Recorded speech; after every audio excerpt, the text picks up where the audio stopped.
tama nga, gusto mo, meron talagang di sasang-ayon. Tingin kasi nila'y walang mapapala dun sa iyong sarili, maniwala at hindi sama ngayon. Sigurado na ika'y makakaahon. Mag-focus sa ngayon, wag dun sa kahapon. Nakalipas na lahat ng yon, ito na ang bagong panahon. Dapat dito magtuon, gawan lang na solusyon. Walang oras magrason, punuin ang garapon. Tsaka na ang bakasyon, di ka dapat magtapon. Walang dapat aksaya, kahit merong magtaka, gawin mo ng masaya. Sa huli ikaw din na matutuwa. Ramdam ko yan kasi lagi ko yang ginagawa. Di man ako gaya ng iba na successful talaga, pero isa lang ang alam ko, pagka tumuloy ako, dun din ako papunta. Kaya wala nang dapat pang ipagtaka. Kung sakali na mapunta na, tumaas man ang tingin nila, nakayuko pa din aking muka.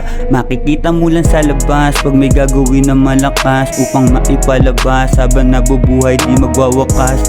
Di mo nakita kung paano ko ginanapan yung mga plano ko. Pinaraanan at kung paano to dinahandahan, kinapa at nagawa ng sarili ko. Kahit na i-hate nyo, tuloy sa obligasyon. Kaya nang gawin lahat kahit saan lokasyon. Kahit saan tangayin sarili, kaya nang dalhin gawa ng epektibong proseso para sa lahat ng senaryo. Kung madami ka pang gusto na gawin, saha mong hindi yun madali na abutin. Kaya sarili mo'y kalabitin, katamaran ay tanggalin. Sa tunay na buhay wala nang ulitan, sige lupitan.